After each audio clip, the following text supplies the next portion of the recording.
Voy a empezar a grabar ahora y comenzamos entonces con la clase que va a estar destinada específicamente a lo que es el fraccionamiento isotópico.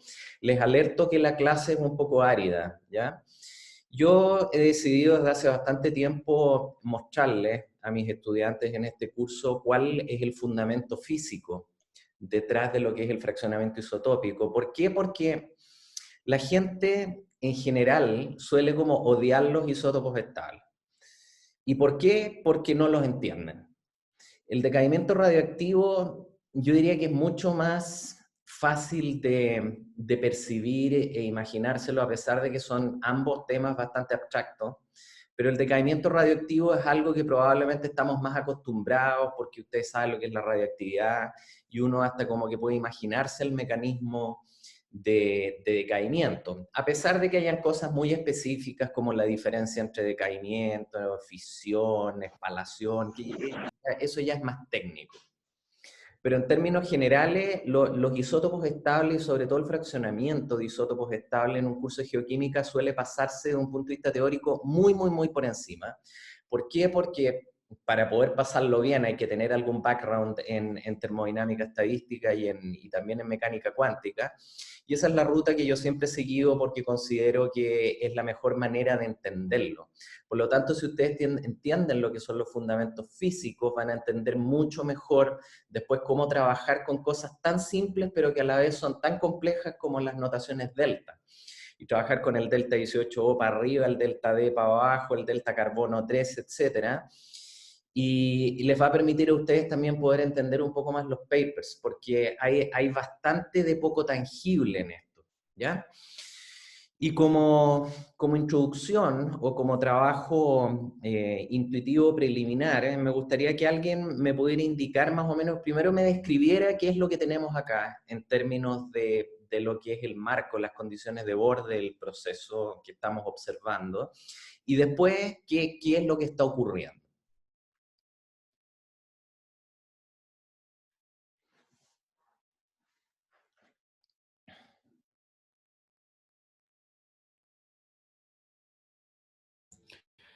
Como un proceso como de selección de isótopos de oxígeno en ciertos procesos, como, no sé, lo puede ser la evaporación de agua o en el ciclo hídrico, dice.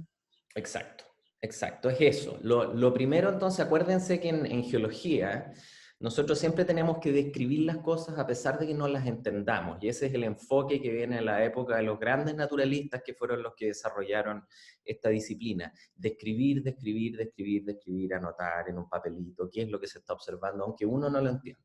Por lo tanto, acá lo que estamos observando, primero, pareciera ser agua, una especie de océano, lago o lo que sea, que es lo que está en azul aquí abajo. Después tenemos algo medio extraño acá con una geometría que en realidad no está muy correcta, porque ese ángulo así es curioso. Podría interpretarse como que alguien trató de hacer aquí una zona de subducción, pero está como re mal hecho. Esto es un esquema nomás.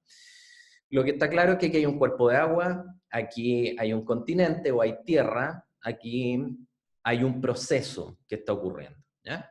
Entonces, antes de entrar al proceso, lo que tenemos que mirar es que efectivamente hay un proceso selectivo, como Aaron dijo, pero enfoquémonos en esas moléculas de agua, porque hay moléculas de agua que tienen como un exponente 18 y otras 16.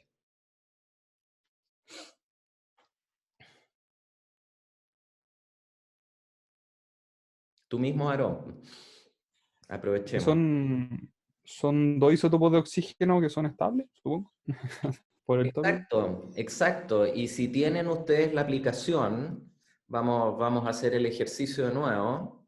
Vayan a la aplicación en el teléfono y busquen por oxígeno, oxígeno Go.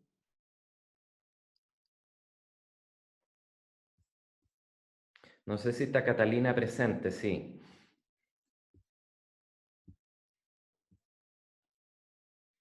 Más abajo la veo. Catalina, ¿cuántos isótopos estables de oxígeno hay? Estables Sí, de 3. ya. ¿Cuáles son? El oxígeno 16, 17, 18. Ya. Esos son los isótopos estables de oxígeno que ocurren en la naturaleza, que son 3. Y dice, está rotulado ahora en la columna de la izquierda, stable, ¿ya? Y las abundancias están puestas a la derecha, 99.7, 0.038 y 0.205, ¿ya? Por lo tanto, esos 16 y 18 que intuitivamente Aarón dijo que eran los distintos isótopos, efectivamente son dos isótopos y los más importantes en geoquímica del oxígeno, a pesar de que el 17 ahora tiene aplicaciones también que son bien cool, ¿ya? Entonces, ¿qué quiere decir que una molécula de H2O tenga 18 y otra tenga 16 en términos del oxígeno? Una más pesada. Una es más pesada que la otra, ¿no es cierto? Asumiendo que el hidrógeno que está presente ahí es hidrógeno 1, porque perfectamente podría ser deuterio. Vamos a ver que el deuterio también ocurre naturalmente, pero es muchísimo menos abundante que el hidrógeno 1, que también se llama protio. Entonces asumamos que el hidrógeno es 1, por lo tanto, ¿cuántas serían las masas totales de esas dos moléculas?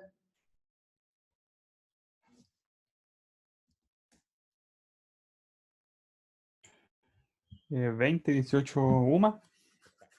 Son 20 y 18. Por lo tanto, teniendo ya esas condiciones de borde, de lo que es el problema, cuáles son las moléculas que están involucradas, ahora vamos al proceso. Y específicamente el proceso es la evaporación.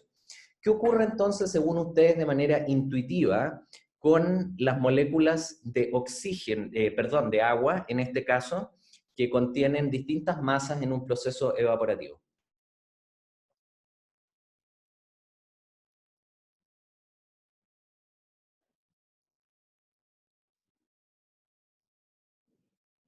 Pasa a la fase gas durante la evaporación la misma proporción de moléculas que tienen masas distintas en el agua al gas, o según ustedes ocurre algo distinto. No debería haber una tendencia a mantener en estado líquido los isótopos más pesados, supongo, porque son los que más les cuesta ganar energía cinética por el mismo peso. Exacto. Y ahí tú estás citando entonces un mecanismo que lo vamos a ver más adelante, que se llama fraccionamiento cinético, que tiene que ver finalmente con las velocidades y tiene que ver con las masas, ¿ya? Por lo tanto, efectivamente, lo que está ocurriendo es que tú estás concentrando las moléculas de agua que tienen oxígeno 18 o más pesadas en el líquido y estás, por otra parte, enriqueciendo de manera relativa lo que vendría siendo el gas durante el proceso evaporativo en aquellas moléculas de agua que contienen los isótopos más livianos, ¿ya? No quiere decir que solo pasen los livianos, sino que pasan todos, pero preferentemente aquellas moléculas más livianas se van concentrando en lo que es el vapor. Entonces imaginémonos después que este vapor que está enriquecido en los isótopos más livianos en el agua, condensa formando nubes, ¿ya? Y se produce precipitación, es decir, llueve. ¿Qué va a pasar entonces con esas gotas de agua en términos de los isótopos de oxígeno que van a estar presentes?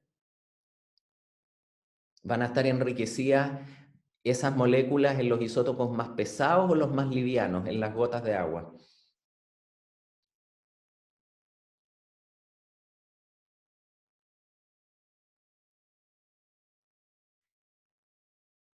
Liviano. ¿Por qué? Aarón, si antes me dijiste que dentro del proceso evaporativo las moléculas con oxígeno 18 que eran más pesadas tendían a mantenerse en el líquido, y aquí tenemos un gas que está mayoritariamente enriquecido en lo liviano, pero condensa y llueve. Es que como acuñó partículas livianas, la lluvia principalmente va a ser de ese tipo de isótopo en particular. Lo que pasa es que, a ver, tú primero, al evaporar, generas un gas, ¿ya? Vapor de agua. Y ese vapor de agua va a ser más liviano, entre comillas, en términos de isótopos, que el océano o el cuerpo de agua original. Ese gas o ese vapor ahora yo les he dicho que condensa y forma nubes, y esas nubes precipitan agua. Entonces la pregunta es, ¿qué va a pasar con los isótopos en términos del fraccionamiento o esta filtración en el agua de esas gotas, ¿se va a enriquecer en los pesados o en los livianos en el agua? Ah, sí, sí, en lo pesado. En los Porque pesados. Que a la vez es que tú determinaras la composición isotópica de esas gotas de agua van a ser más livianas que lo que es el cuerpo de agua original. Yo creo que por ahí va tu comentario y es correcto eso. Pero respecto del vapor de donde están condensando, esas partículas o esas gotas de agua van a ser más pesadas. ¿Por qué? Porque las moléculas pesadas van a querer estar más enlazadas, más cómodas en lo que vendría siendo el líquido. Por lo tanto, ¿qué va a pasar con ese vapor condensado después de que llueva? ¿Cómo va a quedar? ¿Va a quedar aún más liviano o más pesado? va a quedar más liviano. Aún más liviano. Entonces imagínate esa masa de vapor de agua ahora migra hacia el continente y lo llevamos más arriba en las montañas y yo te digo, precipita nuevamente, se condensa, pero ahora precipita nieve. ¿Cómo va a ser la composición isotópica ahora del oxígeno en esa nieve respecto del cuerpo de agua original? Bueno, va a estar empobrecido en el isótopo pesado y enriquecido en el liviano. Exacto, es decir, va a ser extremadamente más liviano respecto de lo que era originalmente. Y ese yo diría que es el ejemplo intuitivo más simple para abordar el tema de los isótopos estables. Así todo genera problemas en empezar a estudiar los isótopos estables porque uno tiene que hacer una serie de concesiones. No hay reglas, por ejemplo, digamos, ecuaciones extremadamente estrictas, como pueden existir en el caso del decaimiento radioactivo, en que uno tiene aquí el reloj, uno tiene la razón inicial, uno tiene, por ejemplo, la pendiente, hay un par de constantes por ahí, y lo que uno puede determinar es la edad y determinar, por ejemplo, lo que es el intercepto o la razón inicial, y hacer algunas inferencias. Hay que pensar mucho más y hay un montón de excepciones a las reglas en el caso de los isótopos estables y eso es lo que los hace tan difíciles de entender y la gente por lo mismo los rehúye porque cuesta, ¿ya? Pero si entendemos paso a paso lo que son los conceptos fundamentales que condicionan este fraccionamiento isotópico que vamos a decir que es cómo se separan los isótopos livianos respecto de los pesados, la verdad es que uno los entiende mucho mejor y empieza a gozarlos de a poco. Y tienen mucho, mucho uso. Ejemplos de aplicaciones, es decir, ustedes pueden nombrar una aplicación y va a haber un ejemplo de un sistema isotópico estable. La gran ventaja de los isótopos estables, por ejemplo, respecto de los radiogénicos, es que prácticamente están representados en todos los elementos de la tabla periódica, ¿ya? Es decir, hay muchísimos elementos en la tabla periódica que tienen al menos 2 isótopos estables que ocurren naturalmente. Hay algunas excepciones, por ejemplo, como puede ser el arsénico. El arsénico tiene un isótopo de masa 75 que ocurre naturalmente, no hay otro más. Por lo tanto, no se pueden hacer isótopos estables de arsénico en la naturaleza, que sería fantástico poder hacerlo, pero no se puede. Otro ejemplo es el oro. El oro tiene un isótopo estable, que es el oro 197, ¿ya? Por lo tanto, no tenemos otro isótopo estable que ocurra en la naturaleza de tal manera de poder hacer una razón, tampoco se puede hacer, ¿ya? Eso es importante tenerlo en cuenta, pero aparte de esas excepciones y un par más, tenemos que toda la tabla periódica está representada con sistemas isotópicos que tienen al menos 2 isótopos estables que ocurren de manera natural, ¿ya? Si comparamos con lo que vendrían siendo los sistemas radiogénicos, y ustedes hacen como un rewind así a lo que era esa tabla periódica y donde yo les mostraba los distintos decaimientos. En el caso de los decaimientos, teníamos la tabla periódica plagada de decaimientos radioactivos, ¿o no?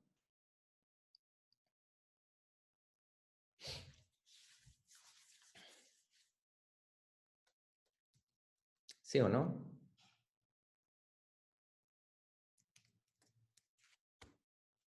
¿Quién me nombra alguno?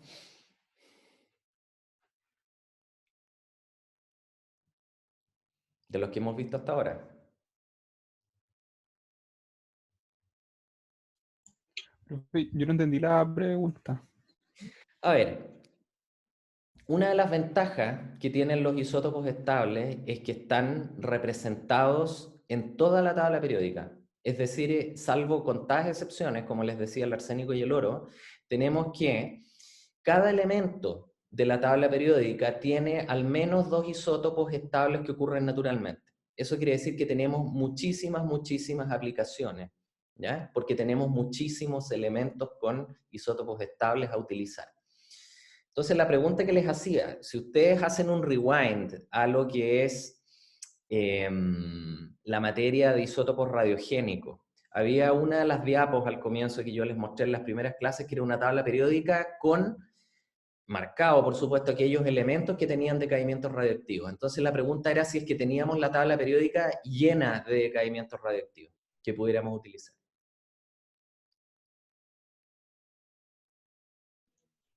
No son tantos.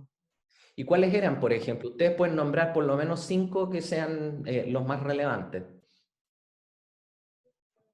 Primero vimos el rubí de estroncio, me acuerdo. ¿Ya? Samario neodimio, ¿Ya? potasio argón, argón argón, etc. ¿Qué otros más?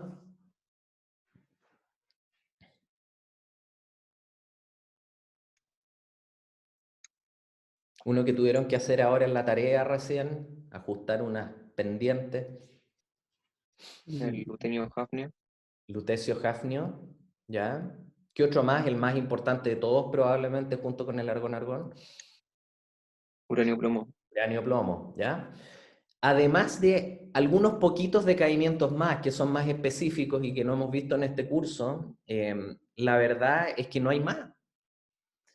Por eso es que quiero hacerles el contraste respecto de los isótopos estables, que los isótopos estables están representados en toda la tabla periódica, por lo tanto tienen mucho más aplicaciones en principio que los isótopos radiogénicos, que siempre están asociados a unos pocos decaimientos, y esos decaimientos uno tiene que hacerlos funcionar en determinados materiales, ¿ya? Esa es la gran diferencia. Entonces, si nos ponemos a nombrar aplicaciones, la verdad es que estaríamos hasta mañana, porque sobre todo en los últimos, yo diría, 20 años ha habido una gran revolución respecto a cómo se miden esos isótopos estables con mucho mayor sensibilidad.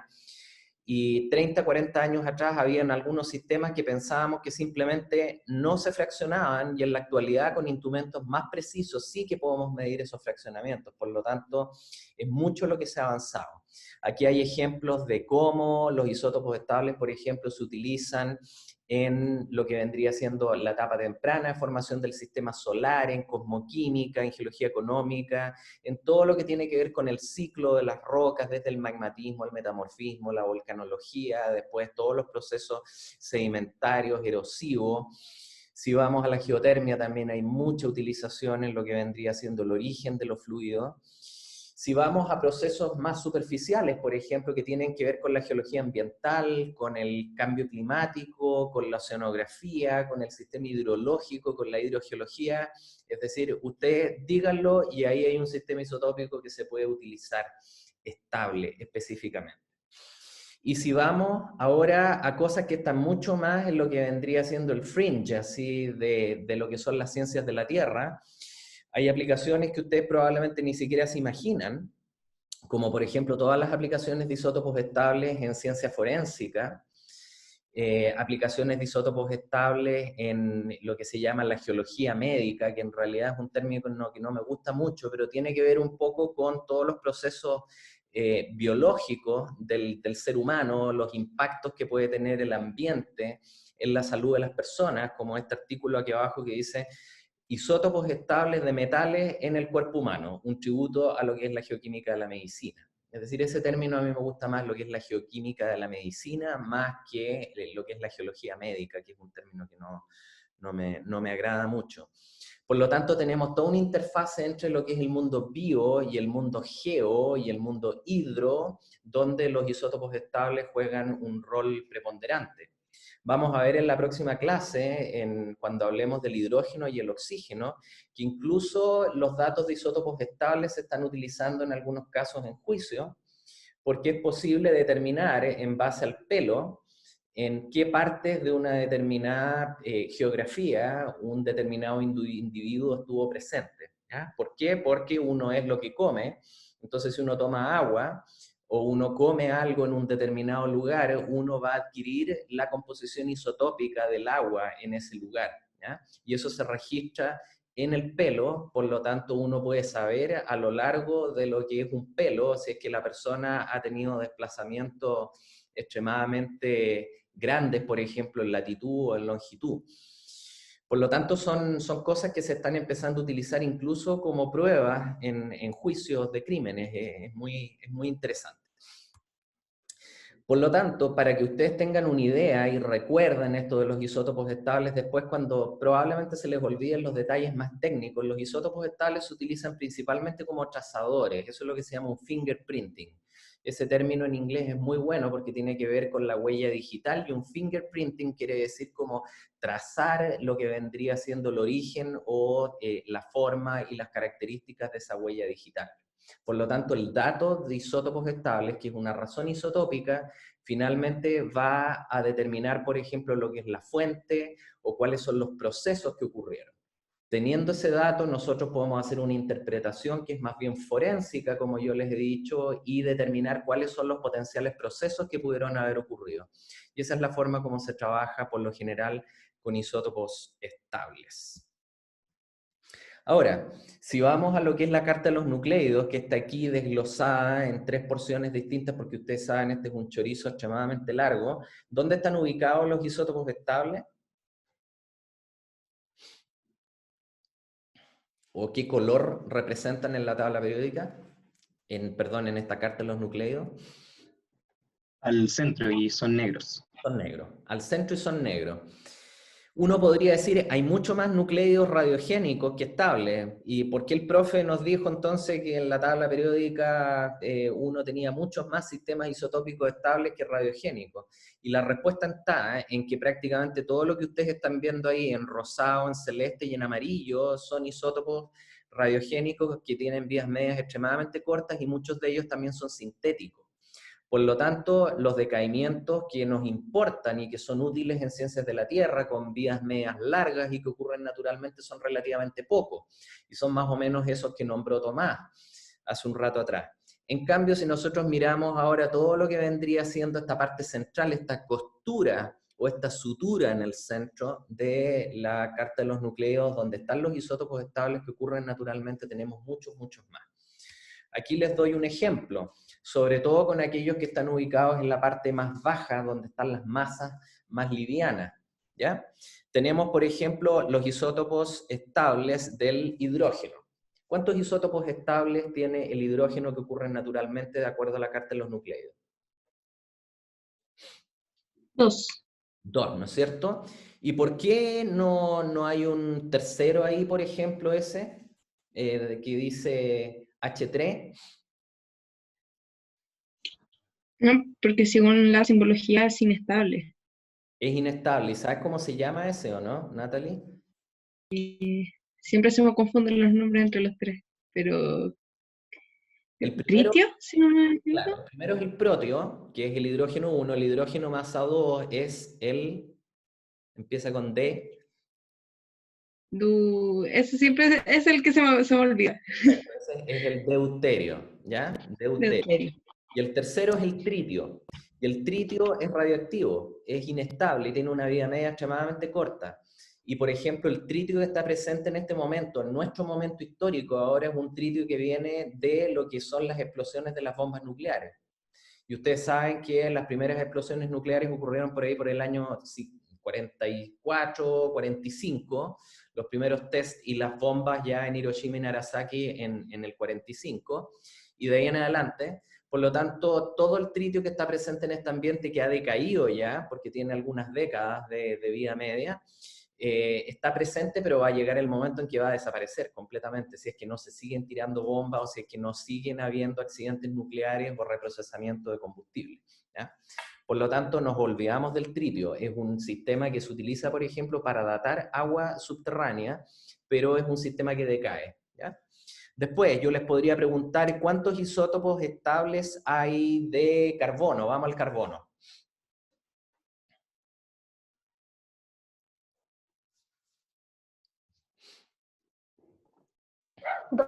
también. ¿no es cierto? ¿Y por qué el carbono 14 no? Si vimos carbono 14 en la clase pasada.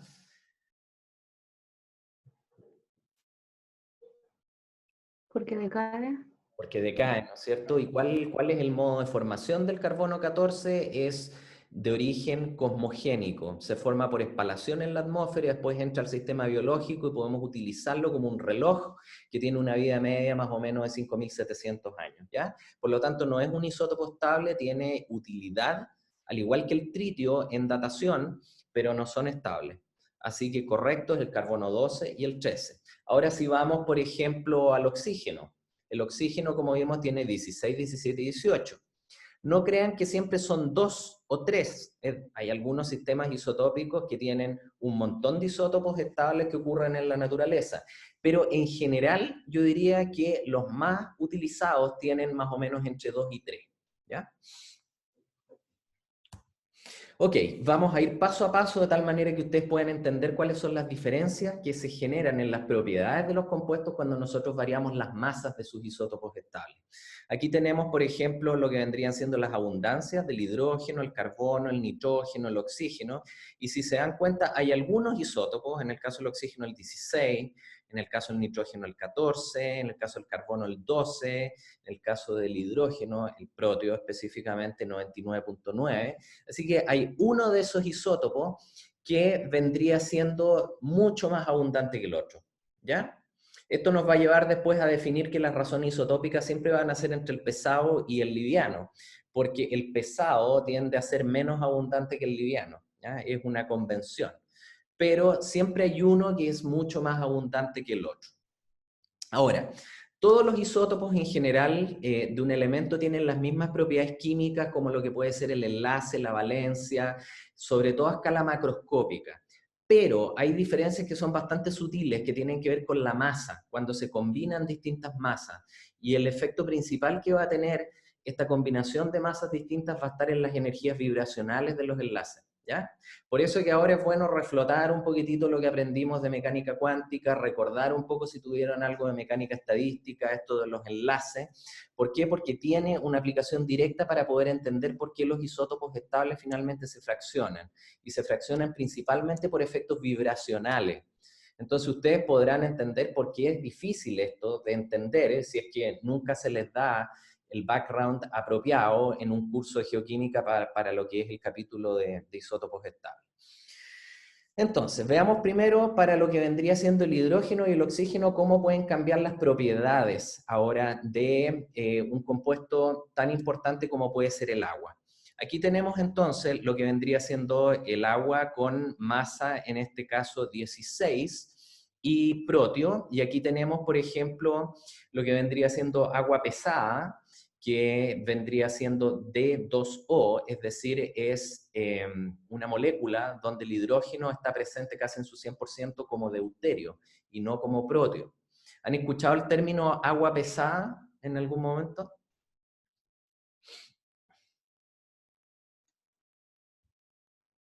Asociado sobre todo al ciclo nuclear. Sí, lo he escuchado. Sí, si vieron Chernobyl probablemente lo habrán escuchado por ahí. El agua pesada en general se utiliza en los reactores nucleares en lo que es el core, en el núcleo del reactor donde está el combustible y se está generando la reacción en cadena. Todo eso está rodeado por una piscina de agua, ¿ya? Y esa piscina de agua, el agua que tiene es agua pesada. ¿Por qué? Porque el agua pesada se utiliza finalmente como moderador de neutrones. Como tiene más neutrones el deuterio que lo que vendría siendo el agua con proteo, ¿qué es lo que va a pasar? Que es muy efectivo para hacer chocar y moderar esos neutrones en vez de absorberlos, como es el caso del agua cuando tiene proteo, que tiene menos neutrones. Por lo tanto, es de mucha utilización práctica finalmente lo que se llama esta famosa agua pesada. Y si miramos las propiedades, solo por tener diferencia de masa, uno de los elementos, vamos a tener que la densidad aumenta. ¿Ya? Es decir, aumenta de prácticamente 1 a 1.1. Ustedes podrían decir es despreciable. Sí, pero sigue siendo importante la diferencia. Si miran, por ejemplo, lo que vendría siendo el punto de ebullición, ebulle 1 grado y 42 más alto que lo que podría ser el agua con proteo. ¿Se dan cuenta? Cambia lo que es la viscosidad en 2 decimales. Ese tipo de cosas son importantes a pesar de lo sutiles, ¿ya? Y esto se debe principalmente a efectos mecánico-cuánticos relacionados con la masa, como dice aquí abajo, efectos relacionados con lo que es la energía vibracional que tienen las moléculas. Y obviamente esto va a generar un impacto cuando nosotros tratemos de separar los isótopos en un proceso geológico. Entonces, este proceso que vamos a llamar fraccionamiento isotópico, que ustedes se lo van a encontrar en los papers a cada rato, que es fractionation, ¿ya? Fraccionamiento, que es distinto a partición, porque la partición siempre se utiliza cuando hablamos del elemento químico, como en la primera parte del curso, cuando hablamos de elementos trace, que por ejemplo, qué sé yo, el renio se va a la fase líquida respecto de la fase sólida y es incompatible. A eso le llamamos partición, es el elemento completo, independiente de los isótopos. Pero cuando hablamos de isótopos y cómo se distribuyen en distintas fases, hablamos de fraccionamiento. Esa es la palabra correcta. Y en general los isótopos se fraccionan en procesos que son físico-químicos. Y como ustedes saben, todos los procesos terrestres están relacionados de una manera u otra con la físico-química. Por ende, hay que entender un poquitito cuáles son los impactos y cómo podemos avanzar en el conocimiento del proceso de fraccionamiento, sobre todo cuando trabajamos con 2 sustancias. Esas 2 sustancias van a contener, por ejemplo, deuterio y protio, y va a haber un proceso que va a fraccionar esos isótopos entre una sustancia y otra. Y cuando digo sustancia puede ser líquido vapor, puede ser el líquido mineral, pueden ser 2 minerales, pueden ser 2 gases, etcétera, etcétera. Vamos a ver primero una serie de reglas cualitativas, ¿ya? Antes de entrar a la parte más árida, que es la parte matemática de los fundamentos. Y estas son reglas que siempre aparecen en la literatura y que vienen un poco de este conocimiento que tenemos que digerirlo un poco más. Primero, el fraccionamiento isotópico es detectable si y solo si la diferencia entre las masas de los isótopos es significativa. ¿Les hace sentido eso, no? El punto 1. Tiene que ver con a que la espectrometría de masa igual usaba las masas, entonces si son demasiado similares, supongo que no podría diferenciarla en cuanto al momento angular. Exacto, súper buena respuesta. Es tal cual. En general, lo que vamos a hacer en isótopos estables es trabajar con una razón isotópica. El pesado respecto del liviano. Imagínense, el oxígeno 18 respecto del oxígeno 16. Si fuéramos un elemento extremadamente pesado, como puede ser el mercurio, que tiene masa 200, masa 202, había una época, 30 años atrás, en que los espectrómetros de masa no eran suficientemente sensibles para poder detectar la diferencia de masa relacionada entre una masa 200 y una 202. Ahora, yo les pregunto, respecto a este punto 1, ¿cuáles elementos de la tabla periódica y sus isótopos tienden a fraccionarse más en la naturaleza? A presentar más rango de fraccionamiento. ¿Aquellos que son más livianos o aquellos elementos que son más pesados?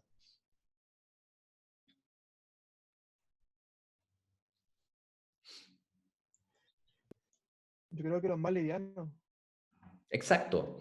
Por eso que toda la teoría y la aplicación de los isótopos estables partió primero con lo que es el hidrógeno, después con el oxígeno, después con el carbono, después con el nitrógeno, después con el azufre. Y estuvimos más o menos, yo diría, desde que estas cosas empezaron, por ahí por los años 50, hasta entrados los años 90, prácticamente analizando esos 4 o 5 sistemas isotópicos. ¿Por qué? Porque la diferencia porcentual de masa entre el liviano y el pesado era lo suficientemente grande para fraccionarse en la naturaleza y nosotros poder medirlo con un espectrómetro de masa. Pero cuando los espectrómetros de masa se hicieron más eficientes en los años 90 específicamente, empezamos a poder medir diferencias de masa cada vez más pequeñitas y sobre todo fraccionamientos que estaban antes en lo que era el rango del error, ¿ya? Esa es una diferencia muy, muy fundamental.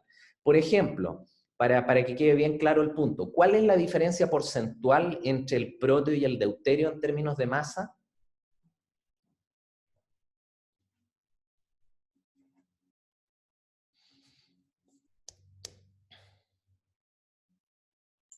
como el 33%, algo así. A ver, en un caso es 1 y en otro caso es 2 la masa, ¿no es cierto?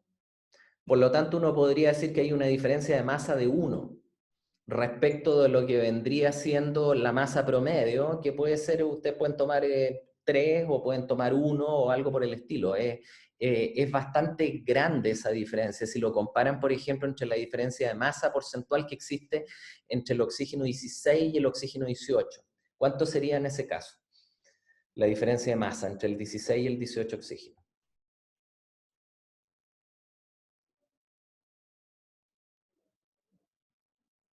Súper general, en unidades, amo nomás.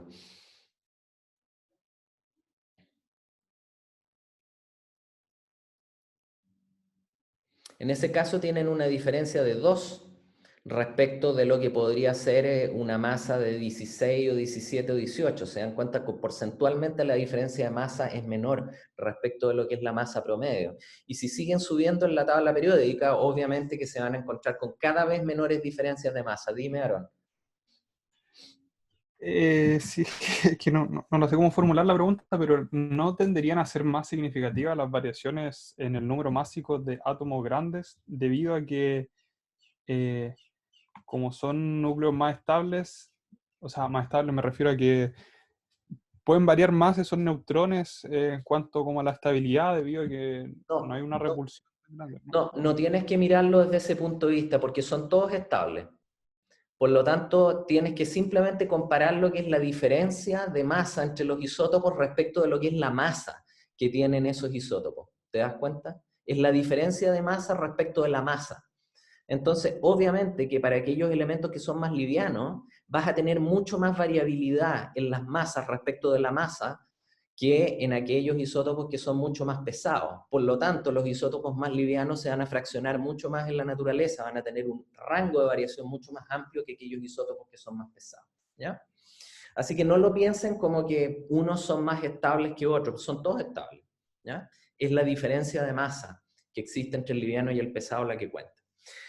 Bueno, ¿qué otra regla general? Por ejemplo, la 2, la 3 es importante, por ejemplo. El isótopo más pesado tiende a concentrarse en la fase sólida o en la fase donde esté más fuertemente enlazado. Esa es una de las premisas súper importantes, una regla cualitativa que ustedes podrían preguntarse de dónde viene eso. Vamos a ver más adelante las ecuaciones y tiene que ver específicamente con lo que son las energías vibracionales, ¿ya? Aquí hay otros ejemplos más. Los isótopos pesados tienden a concentrarse en moléculas en las cuales están en mayor estado de oxidación. Hay un efecto mecánico cuántico también. Las variaciones isotópicas, la última de abajo, la 6, por ejemplo, en sistemas biológicos, están modulados ahora por efectos cinéticos de velocidad de reacción. Y el isótopo liviano, tiende a concentrarse en los productos en vez de concentrarse en los reactivos. ¿Se dan cuenta? Son una serie de reglas generales, cualitativas, que aparecen en los papers muchas veces escritas, que tienen fundamento teórico, pero que muchas veces se utilizan al voleo. Y hay que tener mucho cuidado porque no hay reglas específicas y generales que digan que las cosas ocurren de una cierta manera, a menos que uno no tenga los datos experimentales para ese sistema isotópico para demostrarlo. Entonces, hay muchos sistemas isotópicos estables que efectivamente tienen hartos datos experimentales y conocemos muy bien los mecanismos. Pero como ahora estamos midiendo prácticamente toda la tabla periódica, todavía hay muchos sistemas isotópicos en la tabla periódica donde no hay datos experimentales y todavía las interpretaciones son muy cualitativas, ¿ya? Eso hay que tenerlo muy claro. Ahora empieza la parte árida, así que aquí les pido que traten de concentrarse.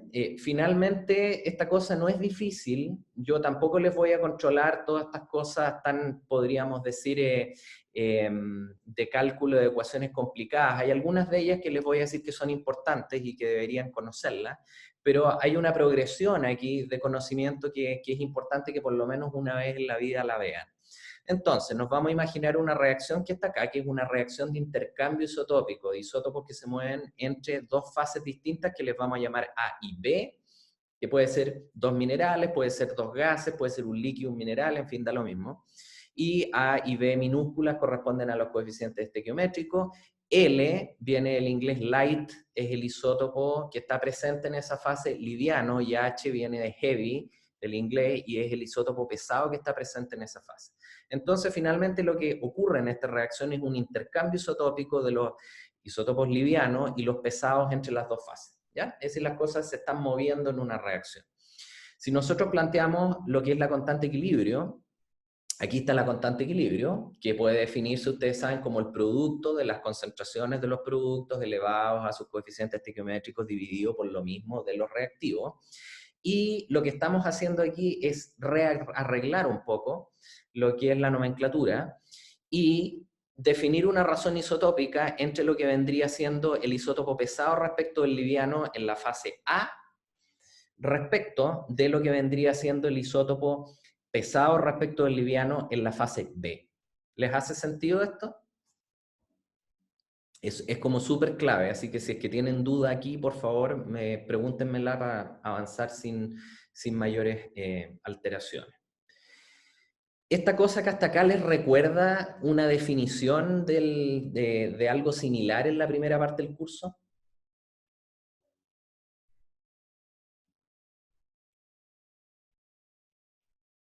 Un K que no se llamaba K, sino que se llamaba más bien D.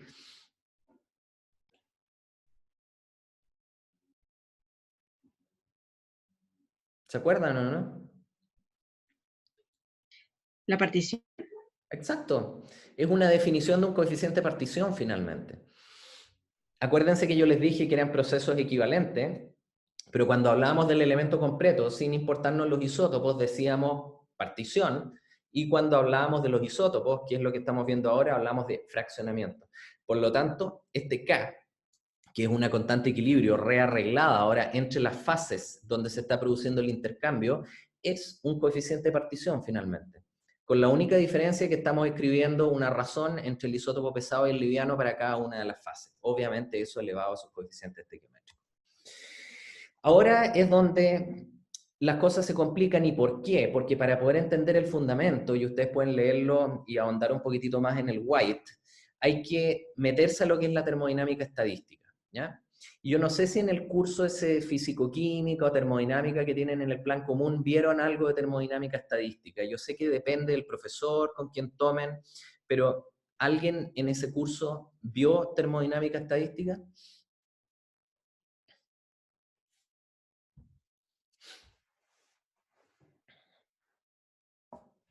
¿Sí o no? Yo por lo menos vi un poco.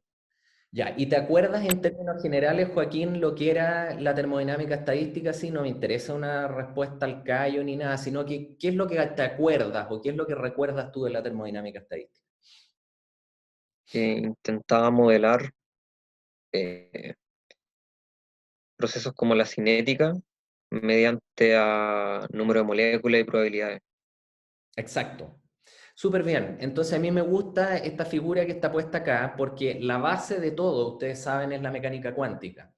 La mecánica cuántica se dedica a resolver la ecuación de Schrödinger, ¿ya? Y como es una ecuación tan complicada que no se puede resolver analíticamente para muchas moléculas o electrones, lo que muchas veces hacemos es trabajar en términos estadísticos. Es decir, tomamos ciertos parámetros que son derivados de lo que son los primeros principios de la mecánica cuántica y después empezamos a hacer probabilidades que permiten trabajar con muchas partículas, ¿ya? Entonces la mecánica estadística o la termodinámica estadística lo que trata de hacer es calcular propiedades macroscópicas o funciones de estado. ¿Se acuerdan de las funciones de estado que vimos en el curso de energía, en termodinámica clásica que se llama? Está la energía interna, está la entalpía, está la entropía, está la energía libre de Gibbs, ¿ya? Esas son propiedades macroscópicas que están en kilojoule por mol, pero uno también puede calcularlas desde, como decía Joaquín, las probabilidades, los ensambles de partículas y moléculas, desde esta, podríamos decir, este escalafón un poquitito inferior que se llama termodinámica estadística, ¿ya? Por lo tanto, las ecuaciones que vamos a ver en las próximas diapos se derivan de la de termodinámica estadística y puede que les recuerden algunas cosas como puede que no. Ya, entonces, lo primero que necesitamos definir es lo que es la energía de una molécula. Y de acuerdo a esta termodinámica estadística que les mencionaba, la probabilidad de que la molécula esté en un cierto nivel energético va a estar dado por lo que es una razón o un cociente de funciones de Boltzmann, ¿ya? Las funciones de Boltzmann son estas funciones con exponenciales elevados a menos e partido por kt, donde E es la energía, donde K es la constante Boltzmann y donde T es la temperatura. Por lo tanto, la temperatura juega un rol fundamental aquí, ¿ya? Entonces, esa probabilidad finalmente va a ser el estado que nos interesa respecto de la suma de los estados energéticos, ¿ya? Es decir, el caso, ¿cómo es que eran los casos probables respecto de los casos posibles? Y la energía promedio después de una molécula va a estar dada por la suma ponderada de todos esos casos probabilísticos, ¿no es cierto? Y este factor que está aquí abajo, que tiene un G, que es una constante, da lo mismo, se le denomina en termodinámica estadística. ¿Alguien se acuerda cómo se llamaba ese Q? Joaquín, ¿te acordáis o no?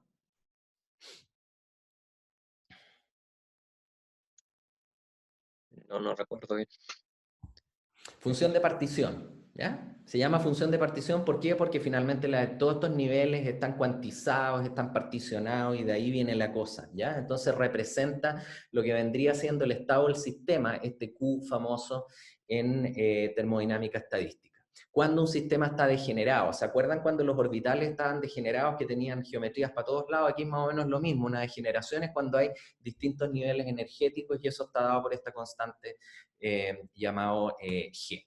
Entonces, la función de partición, por ejemplo, Q, va a estar relacionada con la energía interna, que es toda esa energía que tienen las moléculas, que era la función de estado principal que nosotros definíamos, la primera en termodinámica clásica, y después empezábamos a construir las otras en función de lo que era la energía interna. Se define de esta manera, de la misma manera como la entropía puede definirse también en función de la función de partición.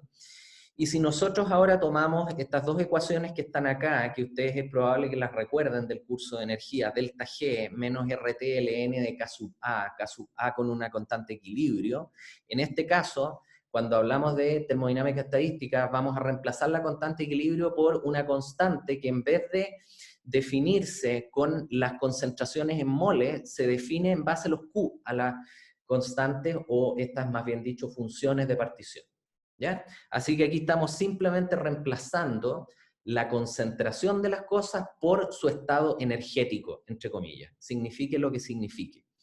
Por eso que para una reacción de intercambio acá isotópico del oxígeno, por ejemplo, 16-18 entre el CO2 y el agua, vamos a tener una constante de equilibrio que la podemos definir en base a las funciones de partición, de la misma manera como definimos una constante de equilibrio con las concentraciones en moles o en lo que sea. Entonces, volviendo a lo que era nuestra reacción arriba de intercambio isotópico A más B igual a A más B, donde lo que cambian son los isótopos en las distintas fases, vamos a expresar ahora ese coeficiente de partición que habíamos definido antes en función de lo que son las funciones de partición, ¿ya? Entonces, en vez de tener la concentración del isótopo pesado respecto al liviano, lo que tenemos es la función de partición del isótopo pesado respecto de la liviana en la fase A, y lo mismo para la fase B, ¿ya?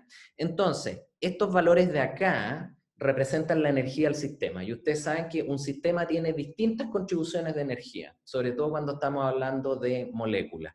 Y aquí están puestas todas las contribuciones de energía que van multiplicadas entre sí adentro de este factor, que es el total. Y una de las contribuciones energéticas es lo que es la traslación, es decir, la energía relacionada con el movimiento. El otro es la rotación, la energía relacionada con cómo rota la molécula. Después, la energía relacionada con la vibración, es decir, cómo los enlaces en la molécula están haciendo así. Después, las energías relacionadas con el spin de los átomos. Y finalmente, lo que es la contribución electrónica, que tiene que ver con intercambios de electrones. Complicado, pero si nosotros hacemos finalmente una especie de simplificación de esto, nos vamos a dar cuenta, más allá de la complejidad y lo ocupada que está esta diapo de ecuaciones, que la componente más relevante para isótopos estables es la contribución energética vibracional de los enlaces, ¿ya? Que es esta que está ubicada aquí. La traslacional y rotacional también son importantes, pero nos vamos a dar cuenta en la próxima diapo que se pueden tratar más o menos constantes. Entonces, la traslacional tiene que ver con la velocidad, y esa velocidad con las masas. Después la rotacional tiene que ver con los momentos de inercia, que aquí están expresados. Y la vibracional tiene una expresión que es bastante más complicada, que de nuevo es esta especie de cociente de funciones de Boltzmann, ¿ya? Y que van multiplicadas entre sí. Finalmente, para simplificar esta cuestión, llegamos a que todas esas contribuciones energéticas son lo que es la traslacional, la rotacional y la vibracional. Pero estas dos de acá las podemos tratar como constantes, no dependen de la temperatura tampoco mayormente. Por ende, nos interesa principalmente todo este factor que está acá. Y como todos estos factores de acá tienen una energía interna dentro que depende de la temperatura y de lo que es la frecuencia vibracional, vamos a tener que finalmente la contribución energética al fraccionamiento de los distintos isótopos va a tener que ver con la energía vibracional de las moléculas, ¿ya? Esa es la explicación fundamental y la energía vibracional va a depender finalmente de la temperatura. Si ustedes se acuerdan de los ejercicios que tuvieron que hacer al comienzo en mecánica cuántica, había uno típico que es el oscilador armónico, que es una de las soluciones a la ecuación de Schrödinger. Entonces vamos a tener que mientras más pesadas sean los isótopos que están relacionados a un enlace, van a tener una energía más baja, ¿ya? Eso quiere decir que la diferencia entre el nivel energético, por ejemplo, de estas moléculas de deuterio y lo que es la base del pozo de energía potencial, va a ser más baja que si, por ejemplo, lo hacemos para un protio de un deuterio o lo hacemos para dos protios, ¿ya? Y esa energía, esa diferencia de energía entre el nivel energético y el mínimo del pozo se llama la energía al punto cero, el zero point energy, ¿ya? Entonces, raya para la suma, las moléculas más pesadas o que tienen isótopos enlazados más pesados van a ser más estables porque van a tener energías vibracionales más bajas, ¿ya? Que las que son más livianas. Eso quiere decir todo el sistema va a estar vibrando de manera más rígida y más estable. Y la ecuación que es importante en este caso de todas las que hemos visto hasta ahora, que son más bien contexto, esta de aquí es relevante porque permite calcular lo que es la energía vibracional en base finalmente a lo que es la frecuencia vibracional de los enlaces. Y les voy a hacer un ejemplo que de nuevo puede parecer complicado, pero es extremadamente simple y les va a permitir entender por qué finalmente estas cosas, mientras son más pesadas, van a ser más estables. Si queremos calcular la energía vibracional, lo que nos va a importar va a ser finalmente la frecuencia vibracional. Y la frecuencia vibracional se puede calcular mediante esta ecuación que está acá, donde lo que nos interesa finalmente van a ser las masas, y nada más. K no es Boltzmann, es una constante así tipo resorte, ¿ya? Una constante Hooke. Esto está derivado de la ley de Hooke. Entonces, calculemos para el caso protio-protio. ¿Qué es lo que ustedes ven aquí para el caso protio-protio? Que tienen dos masas 1. Reemplazamos 1, aquí queda 2. Por lo tanto, vamos a tener que la frecuencia vibracional es más o menos la raíz de 2K. ¿Ya? Raíz cuadrada. Si hacemos lo mismo ahora para lo que es deuterio ahora con un protio, vamos a tener que la energía vibracional va a ser 3 medios K. Y finalmente, si lo hacemos para un enlace donde los dos elementos o isótopos son los más pesados, como es el deuterio, vamos a tener que la frecuencia vibracional va a ser la raíz de K, ¿ya? Por lo tanto, si llevamos estas frecuencias vibracionales a la energía vibracional, ¿cuál va a ser más estable? ¿La que tenga energía más alta o más baja?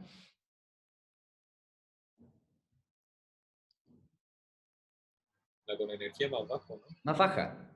Por lo tanto, está demostrado de que aquellos enlaces que están hechos entre, podríamos decir, nucleidos o átomos o isótopos mucho más rígidos, mucho más pesados, son más estables, tienen menor energía vibracional, ¿ya? Por lo tanto, la energía se minimiza.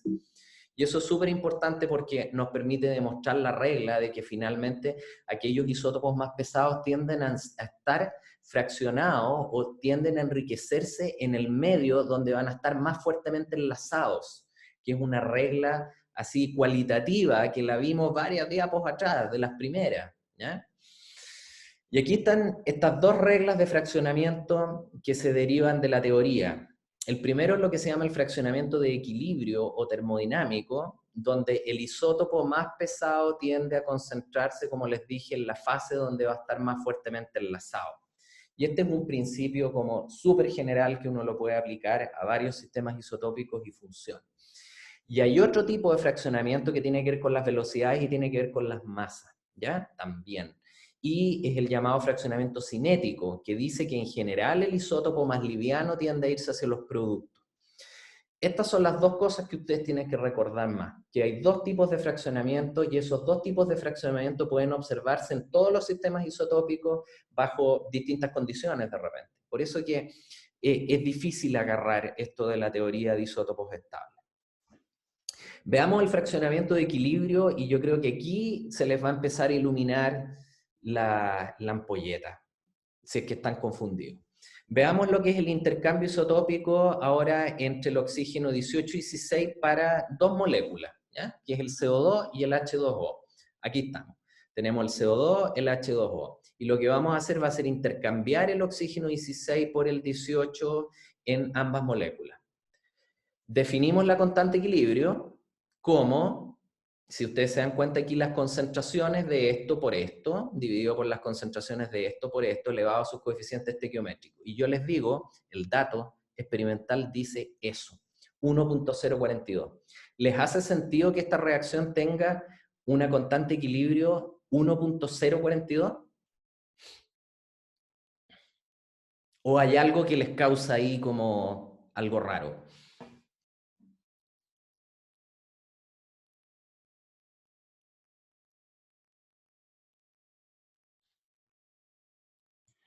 Que debería concentrarse el isótopo más liviano en los productos.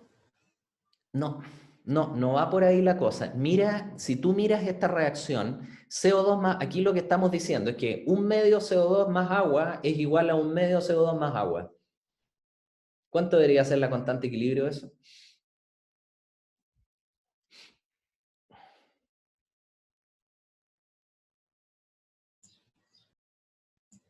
O sea, 1, pero la diferencia es por lo isótopo, ¿no? No, es que olvídate de los isótopos primero. Si es que tú defines esa reacción y la escribieras en términos químicos sin isótopos, es CO2 más agua igual a CO2 más agua. Eso tiene una constante de equilibrio igual a 1. ¿Ya? Por lo tanto, lo que te están diciendo los datos experimentales cuando tú miras los isótopos que se están intercambiando ahora es que la constante no es 1, sino que es 1.042. ¿Y qué quiere decir eso? Que tú tienes esencialmente el 18 más concentrado en los productos, ¿ya? En este caso, en particular, en el equilibrio. Por lo tanto, ¿qué es lo que está ocurriendo? Que vamos a tener aquí un fraccionamiento que es de equilibrio y el valor del fraccionamiento va a ser un 42 por 1000, es decir, va a ser un 0.042. No es 1. Es decir, tú tienes cosas que se están concentrando en uno de los dos lados de la reacción, pero al nivel de decimales. Entonces, por eso es que cuando uno trabaja con los elementos en términos generales, uno no se preocupa mucho de los isótopos, pero cuando uno empieza a escarbar en los isótopos y su fraccionamiento, sí hay diferencia. Y la diferencia entonces es de 0.042 dentro de lo que es el 1 de la constante de equilibrio. Y eso es un 42 por 1000 que se llama. Vamos a ver más adelante cómo ese 42 por 1000 se puede expresar de una manera un poquitito más formal. Ahora, si miramos lo que es un fraccionamiento cinético, ahora que tiene que ver con la velocidad de reacción, el cociente de las velocidades va a depender de las masas, por lo general va a ser inversamente proporcional. Entonces imagínense un ejercicio en que el dióxido de carbono, que va a tener distintas masas de sus isótopos, ahora va a circular a través de una membrana porosa. Y definimos las razones entre las velocidades. Esta molécula de acá, ¿qué masa tiene total?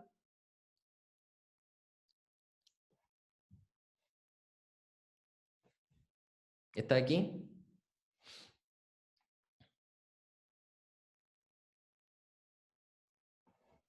44. 44, y esta de acá,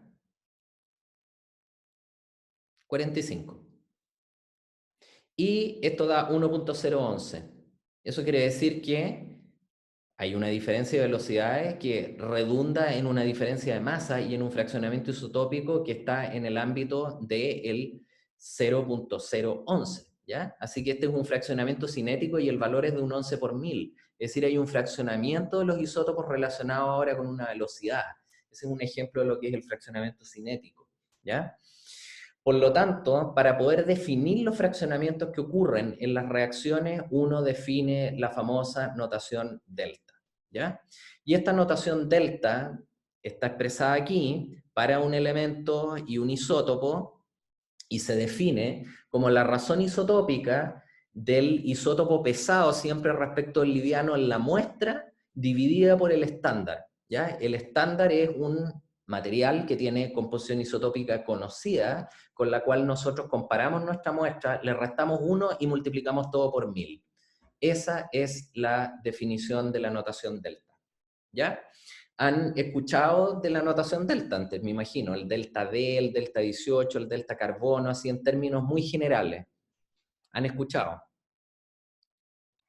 ¿O Sí, lo han... ahí, semestre pasado en geomorfología hablaron de eso con respecto a la composición de los océanos y cómo variaban a medida que empezaban, era como la diferencia entre las eras de hielo y la era donde no había tanto hielo.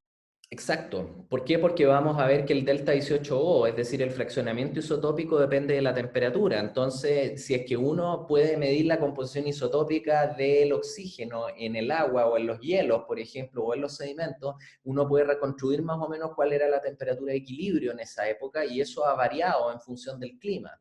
Y uno puede reconstruir lo que vendría siendo toda la variación climática en el, podríamos decir, el tiempo profundo, utilizando los isótopos estables de oxígeno, ¿ya? Así que es una de las aplicaciones, pero más revolucionarias de los últimos 30, 40 años, y que ha permitido estimar las variaciones climáticas en el largo plazo, ¿ya? Cuando veamos en la clase en lo que es el deuterio y el oxígeno, lo vamos a ver eso en mayor detalle, específicamente en lo que tú acabas de mencionar. Entonces, de acuerdo a la notación delta, aquí lo que me interesa son que ustedes aprendan bien qué significa el delta, ¿ya? ¿Qué significa entonces un delta mayor a 0 en términos del fraccionamiento? La muestra va a estar enriquecida o empobrecida de los isótopos pesados o livianos. Está enriquecida en el isótopo pesado, ¿no? Exacto. Cuando el delta es mayor que 0 o es positivo, la muestra va a estar enriquecida en el isótopo pesado respecto del estándar. Eso es súper importante. Siempre las composiciones isotópicas estables son referidas a un estándar, que es un material estándar, ¿ya? Después, cuando el delta es menor a 0, o son valores negativos, la muestra va a estar enriquecida ahora en lo que es el isótopo liviano respecto al estándar, y obviamente cuando el delta es igual a 0 o está muy cercano a 0, podemos decir que la composición isotópica de esa muestra es muy similar a lo que es el estándar, ¿ya? Entonces, si el estándar significa algo, como en el caso, por ejemplo, del oxígeno, se utiliza el agua marina estándar. Eso quiere decir que si es que estamos cercanos al 0, vamos a decir que la composición isotópica es muy similar a lo que es el agua marina actual. En el caso del azufre se utiliza un meteorito, ¿ya? Por lo tanto, si es que estamos en un valor cercano a 0, vamos a poder decir que ese azufre tiene un origen más bien magmático, profundo o primitivo, ¿se dan cuenta? Y así uno empieza a jugar con lo que vendrían siendo las distintas fuentes relacionadas con los isótopos estables. Y algo para que ustedes lo revisen después, esto del delta tiene que ver con una notación, ¿ya? Y esa notación lleva distintas letras griegas dependiendo del rango que nosotros queremos abarcar. En el caso de los isótopos estables, como yo les mostré con esos ejemplos de la constante de equilibrio, los fraccionamientos se producen como en la segunda cifra significativa, segunda y tercera cifra significativa de lo que es la constante de equilibrio. Por lo tanto, es apropiado utilizar el valor por 1000, ¿ya? Pero hay otros sistemas isotópicos, incluidos aquellos radiogénicos, en que, si ustedes se acuerdan, habían 0.000 algo. ¿Se dan cuenta? En ese caso, uno lo expresaba como 10.000 veces. ¿Se dan cuenta? Ese es lo que era el épsilon neodimio. El épsilon neodimio es una representación de las razones isotópicas, pero ahora multiplicado por 10.000. ¿Por qué? Porque ocurre como en la cuarta o quinta cifra significativa. ¿Se dan cuenta? Es una forma, la notación delta, exclusivamente de no estar trabajando con decimales. Así que no lo vean como algo que a alguien se le ocurrió, que es como complicado, toda la cuestión. No, es una simplificación para no tener que estar trabajando con decimales todo el tiempo. ¿Por qué? Porque en el caso de los isótopos estables, el fraccionamiento suele ocurrir en la segunda o tercera cifra significativa de lo que es la constante de equilibrio en un intercambio isotópico. Ok, aquí hay ejemplos de estándares más comunes, esto lo vamos a ver en detalle en las próximas clases, que ustedes van a ver que se van a simplificar cualquier cantidad en la medida que ustedes entiendan esto. Y yo diría que esta es la clase más complicada de todas relacionadas con isótopos estables, y puede que sea incluso de las más complicadas del curso, por la dificultad conceptual de entender los isótopos estables. Aquí hay ejemplos con el carbono, con el nitrógeno, con el deuterio, que es el hidrógeno más pesado, donde en las próximas clases nosotros vamos a ir viendo cómo efectivamente podemos utilizar la asignatura isotópica y decir, ya, si un material tiene un delta 15 de nitrógeno, por ejemplo, que está comprendido entre 0 y menos 10 por mil, probablemente eso corresponde a una fuente diamantífera, por decir. ¿Ya? La última patita. La constante de equilibrio, esta termodinámica, en el caso de los isótopos estables, que yo les dije que era una especie de coeficiente de partición, va a llevar una simbología específica que ustedes van a ver en la literatura y en los ejercicios, que es alfa, ¿ya? Si en el caso de los elementos químicos el coeficiente de partición era D, con todo lo que nosotros hacíamos en la primera parte del curso, compatible, incompatible, etcétera, etcétera, para los isótopos estables, esta constante, entre comillas, de partición se llama coeficiente de partición isotópico o coeficiente de fraccionamiento isotópico y tiene por simbología alfa. AB, que quiere decir la partición o el fraccionamiento isotópico entre las fases A y B de un determinado isótopo, ¿ya? Y en general, ese coeficiente de fraccionamiento es igual a la constante de equilibrio porque nosotros utilizamos n igual 1, así que finalmente el coeficiente de fraccionamiento es una constante de equilibrio, es un coeficiente de partición, ¿ya? Para que ustedes recuerden. Y la ecuación que es importante, que creo con la que nos quedemos al final de estas diapos, que ya son las últimas de la clase, es que yo les había mencionado en todos estos chorizos que la temperatura era un factor importante, ¿ya? Entonces, si volvemos a lo que es la contribución vibracional, que es la más importante en el caso del fraccionamiento de los isótopos estables, la translacional y la rotacional nos olvidábamos de ella. Y era este chorizo que estaba acá de funciones de Boltzmann. Sabemos que esa energía interna tiene ingresada adentro la temperatura como variable. Por lo tanto, hay demostraciones que, si a ustedes les interesa la demostración, que es bien complicada, la verdad, la pueden ver en este paper acá, que es un paper de geoquímica de comienzos de los 90, si les interesa. Pero nosotros finalmente podemos llegar de esta expresión a esta expresión que está acá, que es súper simple, es la que finalmente uno termina utilizando. Es decir, el logaritmo natural de el coeficiente de fraccionamiento es inversamente proporcional a lo que es el cuadrado de la temperatura.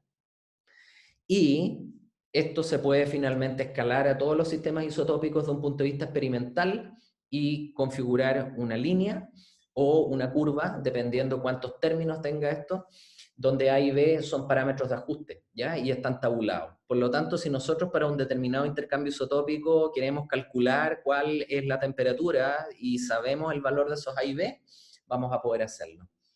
La pregunta que les hago es, ¿tiene utilidad esto o no? ¿Para qué podría servir esta ecuación que está puesta acá?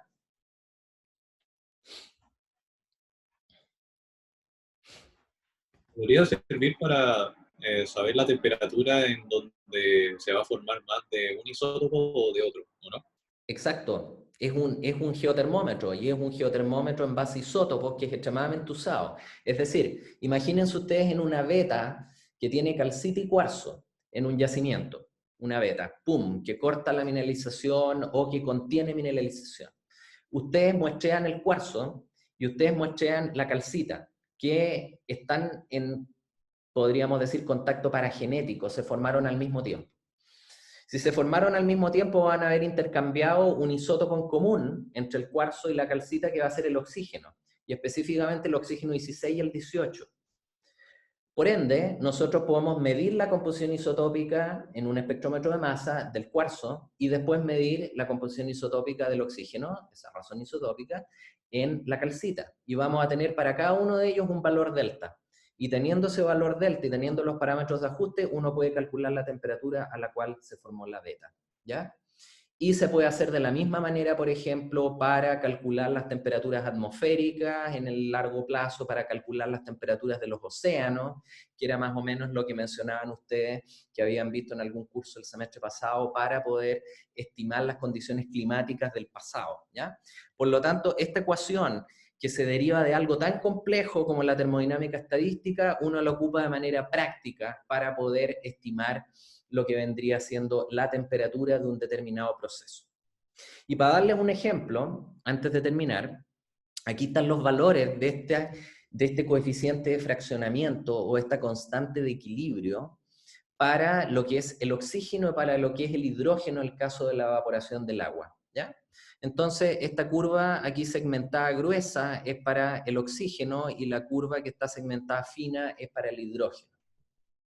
Por lo tanto, la pregunta que yo les puedo hacer, ¿a qué temperatura, como aparece ahí abajo la pregunta, se produce mayor fraccionamiento isotópico? ¿A alta temperatura o a baja temperatura?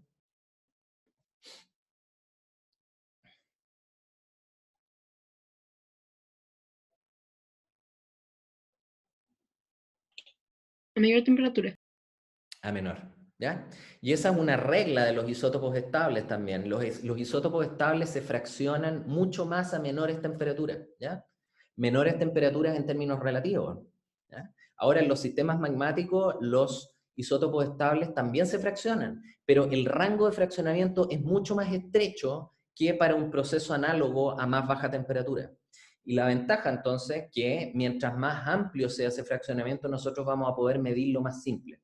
Por eso que a baja temperatura se han utilizado mucho los isótopos estables, porque el rango de fraccionamiento es mayor que a alta temperatura, ¿ya? Entonces, otra cosa o regla general a recordar de los isótopos estables, como aparece ahí abajo, el fraccionamiento es mayor a más baja temperatura. Y esto permite hacer termometría de manera súper eficiente, ¿ya? Y la forma de hacerlo es tomando varias simplificaciones que vienen de la notación delta, que ustedes lo pueden seguir acá, finalmente para llegar a un delta de deltas, que le vamos a llamar el cap delta, se le dice cap porque es capital delta en inglés. Capital quiere decir una letra mayúscula, capital letter es letra mayúscula. Entonces este delta de deltas llamado cap delta, finalmente es proporcional a este inverso de la temperatura al cuadrado, ¿ya? Entonces esta ecuacioncita de acá, que ustedes la pueden disectar después, puede que estén ahora medio mareados con tanta nomenclatura, tanta fórmula, es súper simple de usar y nos dice finalmente, como yo les comenté, el ejemplo de la beta, este delta grande aquí es un delta de delta chico. Entonces, si es que tienen la beta con calcita y cuarzo, y ustedes miden la composición isotópica en ambas fases, van a tener un delta 18 en cuarzo, un delta 18 en calcita, hacen la diferencia, tienen los parámetros ajustables que están tabulados, despejan T y van a obtener la temperatura, ¿ya? Así que esa es la forma de hacer termometría, como van a tener que hacerlo en la tarea, se van a dar cuenta que es realmente simple y es una aplicación súper útil que ustedes tienen que tener en mente para el campo que se les ocurra, es decir, desde la geoquímica de depósitos minerales, a lo que vendrían siendo los sistemas geotermales, lo que es la termometría de oxígeno relacionada con las temperaturas de los océanos, etcétera, etcétera, etcétera. ¿Ya? Así que con eso terminamos. Queda la entrega de una tarea hoy día en la tarde, que es la 5, y la última más o menos para el 18 de diciembre, así que con esa, que es la última tarea con isótopos estables, ya estamos cerrando lo que vendría siendo el semestre y el curso. Y en las próximas 3 clases lo que vamos a hacer es centrarnos en lo que es el hidrógeno, el oxígeno, el carbono, el nitrógeno, el azufre principalmente, y algunos sistemas ya más pesados que se están utilizando bastante. Vamos a seguir más o menos la misma lógica para cada uno de los sistemas isotópicos, describiendo las diferencias de masa, describiendo cómo se miden, describiendo cuáles son las asignaturas isotópicas en los distintos reservorios, por ejemplo, cuál es la asignatura isotópica de los océanos, cuál es la asignatura isotópica de las rocas profundas, de las rocas que se forman más cercanas a la superficie, y todo eso, ¿ya? ¿Tienen alguna pregunta?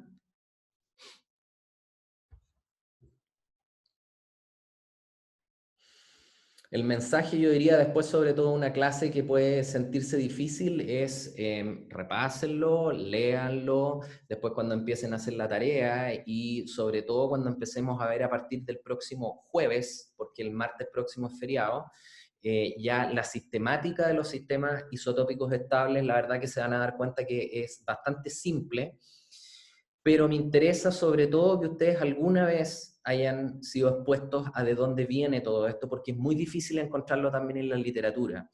Los libros de geoquímica, sobre todo los libros, yo diría más bien introductorios, tienden a saltarse estas cosas porque es más difícil explicarlo, ¿ya?